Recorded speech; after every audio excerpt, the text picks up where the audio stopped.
Welcome to this important and indeed timely lecture. With 277 council members currently meeting to consider motions and priorities arising from the Plenary Council process, this is clearly an important week in the life of the Australian Catholic Church and in terms of its focus on renewal and mission.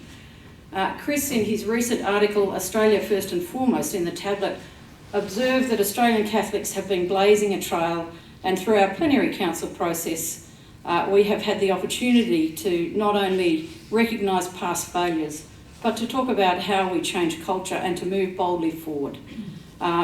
Moving boldly forward, of course, resonates very strongly with Bishop Vincent's motto of challenging us to go into the deep, and we do that, I think, as part of this process. Chris himself has been an important trailblazer, and in many ways, I think, has waded into the deep. As Rome correspondent for the Tablet, an international Catholic publication based in the UK, Chris has been a regular contributor to the BBC, La Stampa, Religion News Service and others. Born in the UK and with degrees in theology and journalism, Chris began his career 15 years ago, he tells me, with the Daily Mail on Sunday, and then with the Daily Telegraph. I think you've got a thing for teas in his publication. Chris, many of us have had the opportunity to pause and take stock of our life and our direction. And I think it was an interview with Sir Bob Geldof with Chris that prompted you to redirect his focus and his career and pave the way for him to move from the Telegraph to the Tablet. So, since 2015, Chris has been the Tablet's Vatican correspondent, filing regular reports and analysis on Pope Francis's important pontificate. He has travelled extensively with the Pope to Kenya, Uganda, Central Africa, Egypt, Myanmar and Bangladesh, and has also covered trips to the United States, Poland and Sweden. In his book, The Outsider, Pope Francis and His Battle to Reform the Church, Chris reflects on his ringside seat witnessing Pope Francis' battle to renew the Church. He analyses the challenges that the Pope faces in shaping the Church to become a forward-thinking in its outlook and talks about the opposition that has mobilised against the Pope and has led him to leading to challenges on the direction. Clearly, the Pope is about addressing past historical injustices and to righting some of the wrongs around the exploitation of some of our most vulnerable people, including refugees and those in poverty. And the Pope has spoken frequently on all of those topics. With such a wealth of experience and close access to Pope Francis, Chris, we look forward to hearing what you believe is the vision, Pope's vision for the Church, and it's a privilege to be able to welcome you to join us this evening. Thank you. Thank you for your kind words, Elizabeth, of introduction, and it's great to be here in Australia enjoying the British weather. I don't feel far from home. And thank you for inviting me, someone of an outsider from the UK, to address you on this question of where Francis, the outsider Pope, is leading the Church. As was mentioned, the Plenary Council in Sydney is taking place at the moment, something that I've travelled over here to cover as well as give these talks. It's an event that I believe can have lessons to teach the wider Church, and it is the processes such as the Plenary Council that I believe will determine the future of the Church at a grassroots level, but I will come on to that in a bit more detail later. This will be a talk in two parts, the first a bit journalistic and the second more theological. First of all, I would like to sketch out some of the opposition that Pope Francis has come up against, not so much to become too embedded in that, but to understand that there is resistance, and that's important to be aware of in understanding what Francis is trying to do in his reforms. As a journalist covering the Vatican for the last 7 years, I've focused on this phenomenon in quite a lot of detail. And in the second part of the talk, I'd like to examine the direction that I see Francis leading the Church in three key areas. Where Francis is leading the Church is a vital one to consider, given that On the 13th of March next year, Francis will have completed a decade in office and will be aged 86. His health is fragile and has led to a bout of speculation about whether he might resign imminently. Now, the Pope has recently given an interview denying that, but I don't think we can rule out a possible resignation. I don't believe that Francis is going to step down imminently, but we have to be aware, I think, that the fragility of the Pope's health does in some ways reflect the fragility of the renewal process that Francis has started in the Church, which, although he's taken the Church forward in many ways, this is still in its early stages. The Francis pontificate is also not just the personal crusade of one inspiring individual, which some in the Church are hoping will be forgotten when he's gone.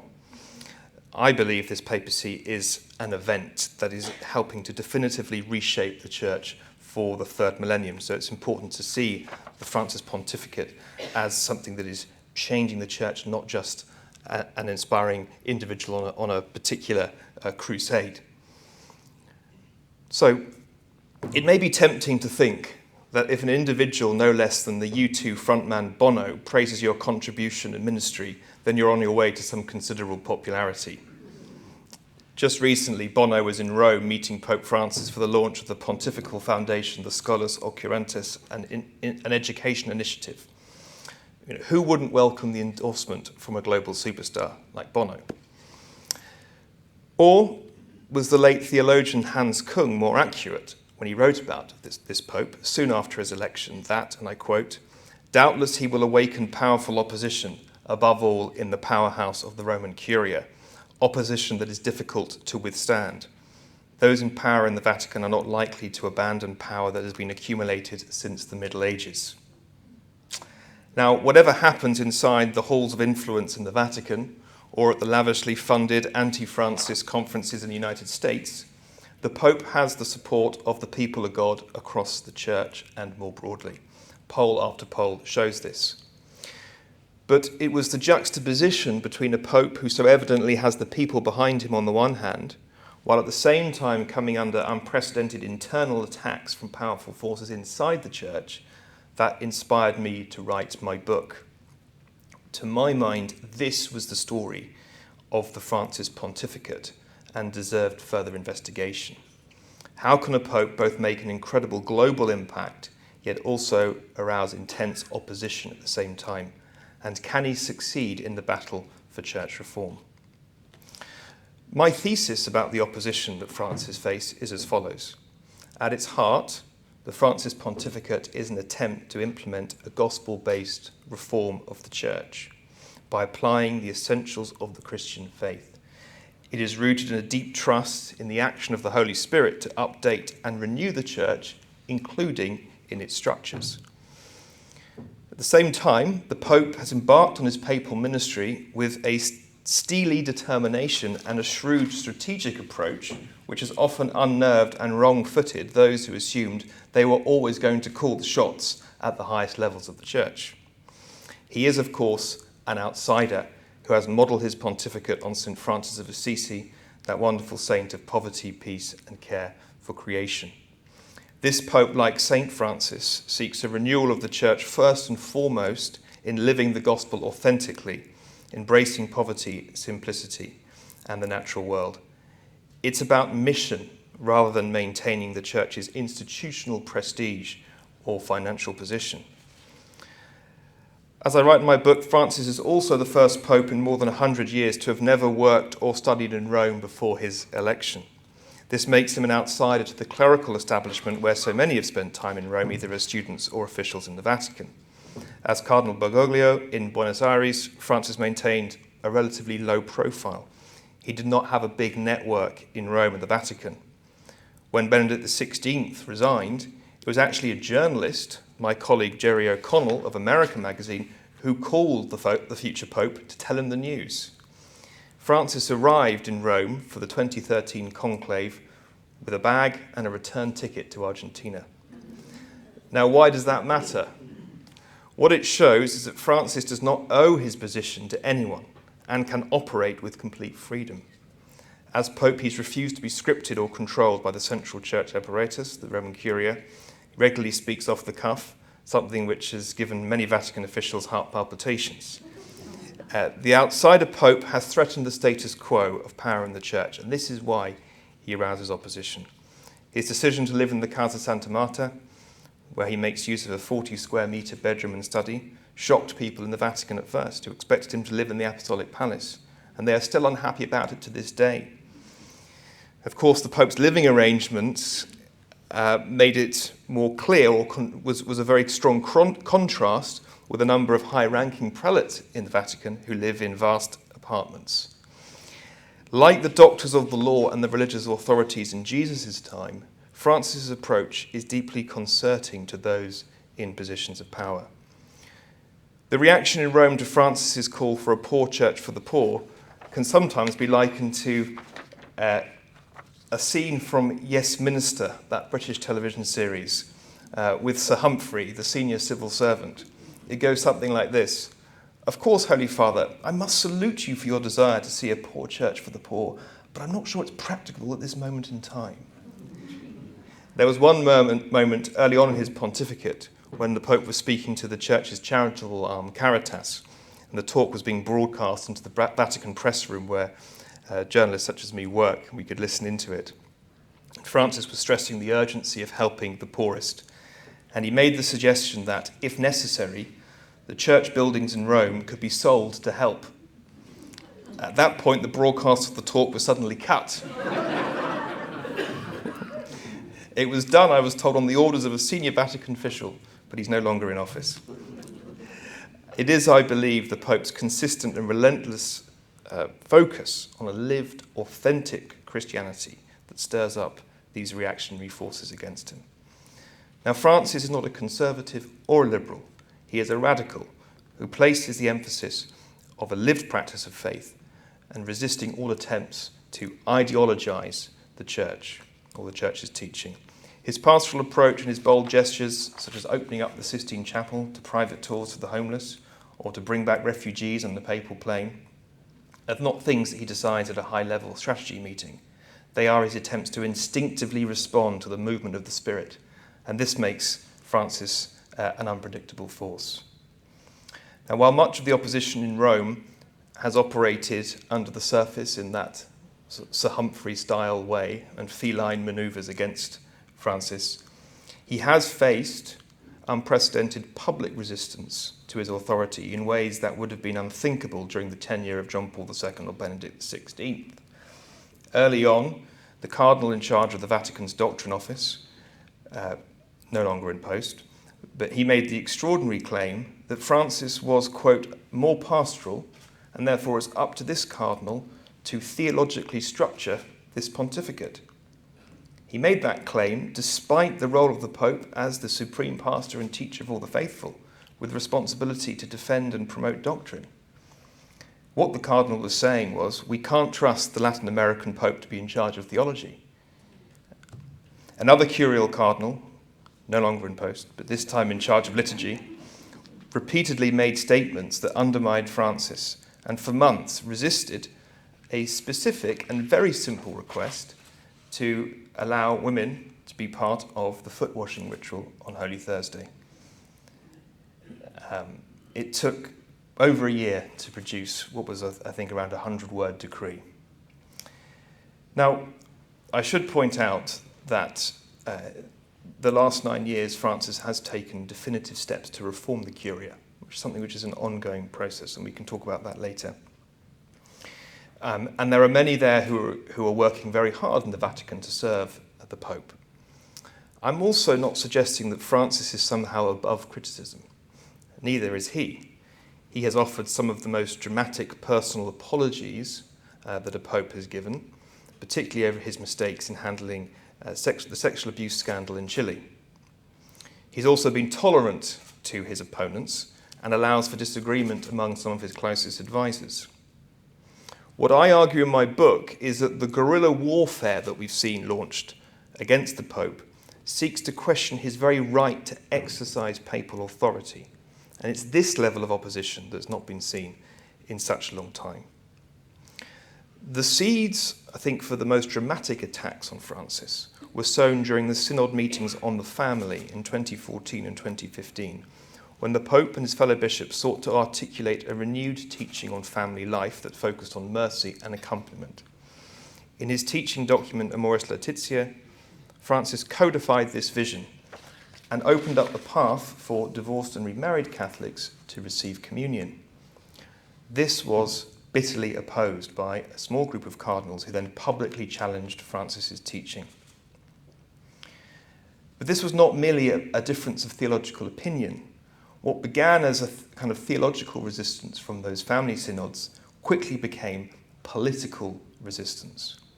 This then burst out into the open in 2018 when Archbishop Carlo Maria Vigano, a former papal ambassador to the United States, issued a dossier of baseless accusations but called on the Pope to resign. That is extraordinary. Vigano had made an oath of loyalty to the papacy and had spent decades working for the Holy See, serving the Holy See, and yet he was now calling for the Pope to resign. This is unthinkable.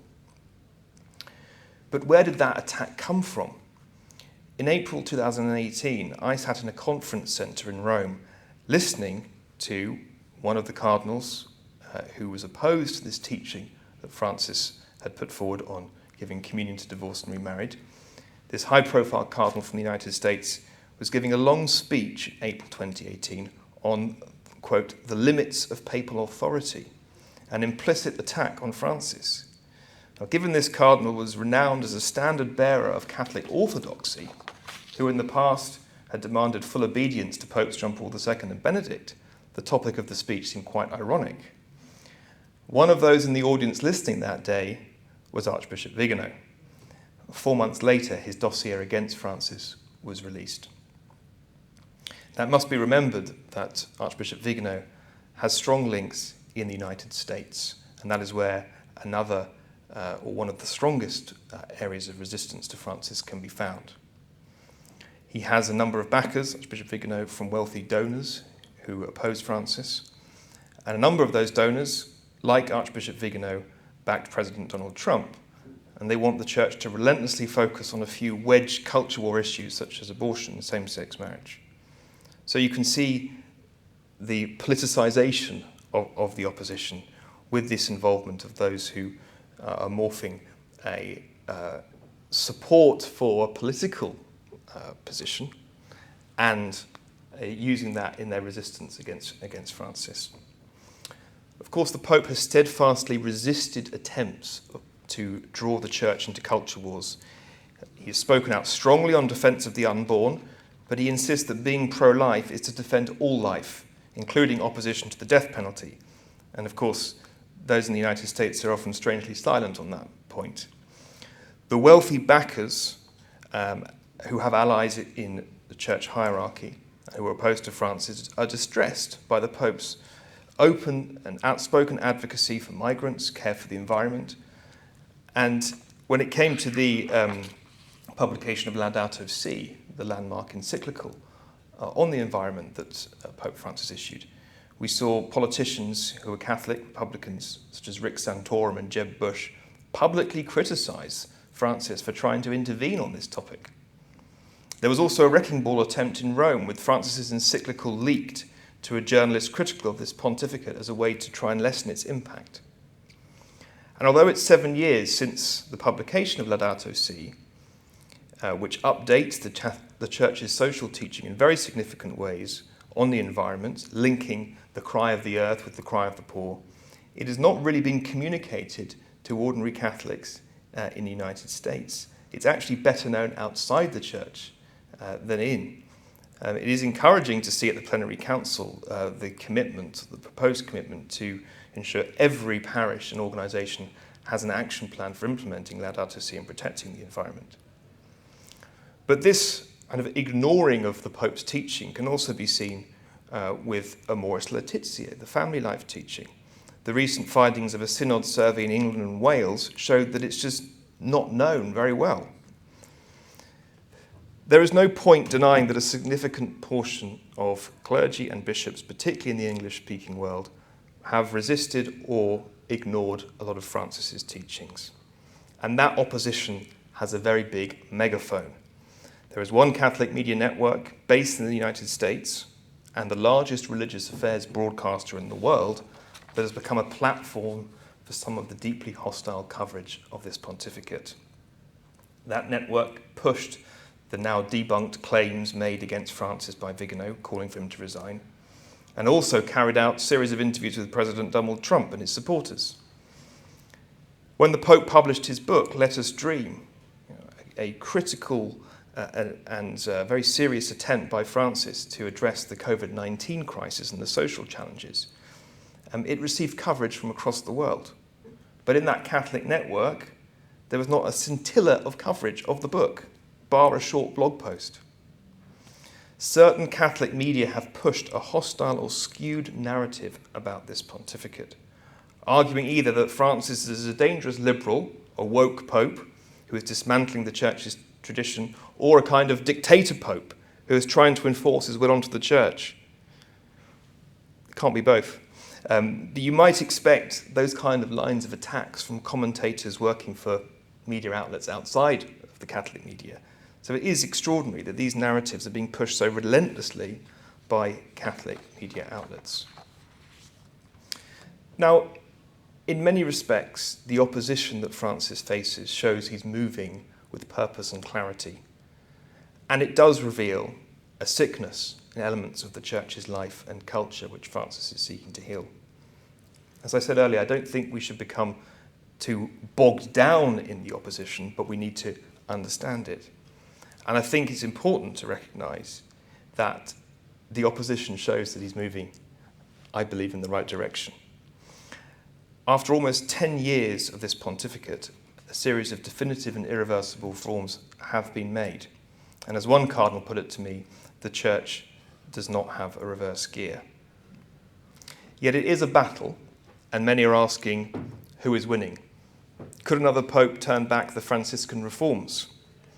As William Gibson, the economist, once remarked, the future is already here, it's just not evenly distributed.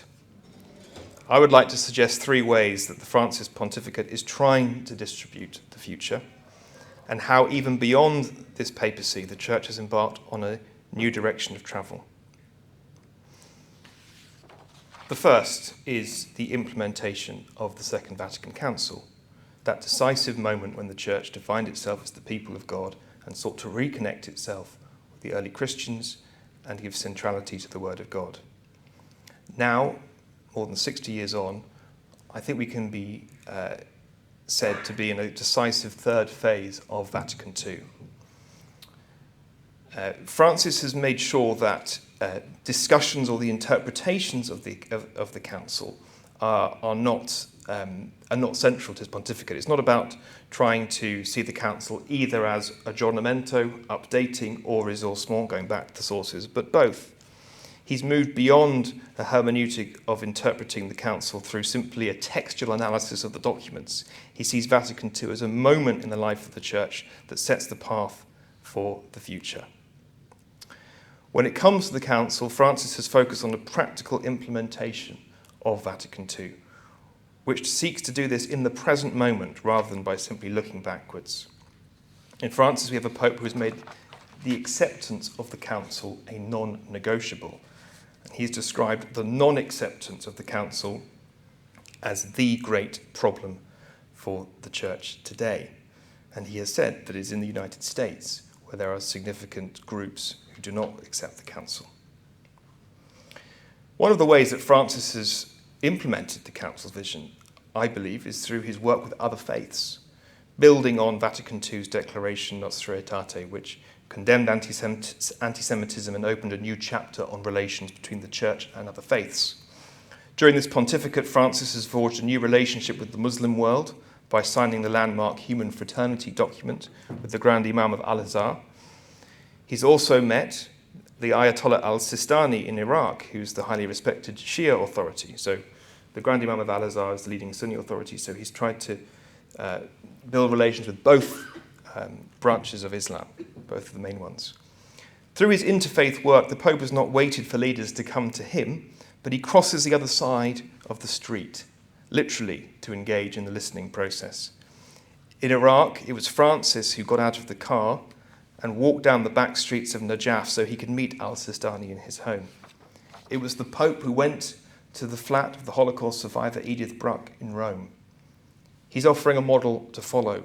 The Church isn't simply called to have nice conversations with other faith leaders, but to be the initiators of dialogue. This is an urgent requirement in an increasingly pluralistic, religiously diverse world, and at a time when hatred between faiths is so easily stoked or fueled. Francis is offering a model of a church as a patient listener, which becomes the sacrament of dialogue.